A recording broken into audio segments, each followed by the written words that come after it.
इस वक्त देश के मीडिया चैनलों में सबसे ज्यादा ट्रेंड हो रहे बागेश्वर धाम के पीठाधीश्वर धीरेन्द्र कृष्ण शास्त्री को लेकर तरह तरह के दावे हो रहे हैं।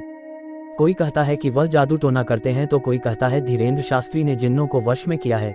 कोई कहता है बागेश्वर वाले पंडित धीरेन्द्र कृष्ण शास्त्री लोगों को मूर्ख बनाते हैं, तो कोई कहता है उनके पास सचमुच दिव्य शक्तियां हैं। और खुद धीरेन्द्र कृष्ण शास्त्री कहते हैं कि उनके ऊपर भगवान हनुमान जी की कृपा है। बिना पूछे बताए अपने पर्चे में भक्तों की पीड़ा लिख देने वाले बाबा धीरेन्द्र कृष्ण शास्त्री हैं कौन? वह अचानक इतने फेमस कैसे हो गए?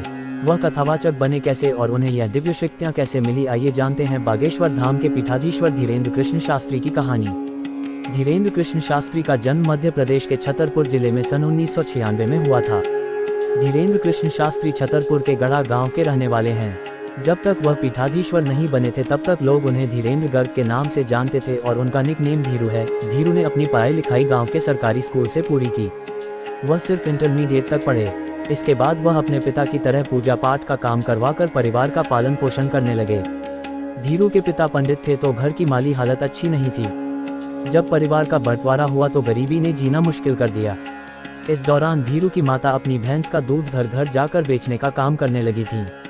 कहा जाता है कि धीरू ने धर्म का ज्ञान अपने पिता से लिया। वह कम उम्र में गांव गांव जाकर कथा सुनना शुरू कर चुके थे। कुछ समय बाद वह इस काम में निपुण हो गए। 2009 में उन्होंने पहली बार भागवत कथा अपने पास के गांव में सुनाई थी। धीरे धीरे वह प्रख्यात होते गए, मगर हमारी, आपकी और मीडिया की नज़रों में तब आए जब उन्होंने बुलडोजर वाला विवादित बयान दिया था। बात 2016 की है। धीरेन्द्र कृष्ण शास्त्री के गांव में स्थापित बागेश्वर मंदिर में विशाल यज्ञ का आयोजन हुआ था। मंदिर में भगवान बालाजी की एक प्रतिमा की स्थापना की गई थी। तभी से यह स्थान बागेश्वर धाम के नाम से मशहूर हो गया था। श्री बालाजी महाराज के मंदिर के पीछे धीरेन्द्र कृष्ण शास्त्री के दादा सेतुलाल गर्ग सन्यासी बाबा की समाधि है। इस स्थान पर धीरेन्द्र कृष्ण शास्त्री ने कई बार भागवत कथा का आयोजन किया। आसपास के इलाकों के सभी धर्म प्रेमियों को बुलाना शुरू किया। अपने धार्मिक ज्ञान एवं शक्तियों और कथा की शैली से लोगों को जोड़ना शुरू किया तो इनके भक्त बढ़ने लगे। यहीं से शुरू हुआ धीरू के पंडित धीरेन्द्र कृष्ण शास्त्री कहलाने का सफर। बागेश्वर धाम के महाराज ने अपनी ऐसी आभा दिखाई कि लोग हजारों लाखों की संख्या में यहां दर्शन करने पहुंचने लगे। पहले धीरेन्द्र कृष्ण शास्त्री सिर्फ कथावाचक थे।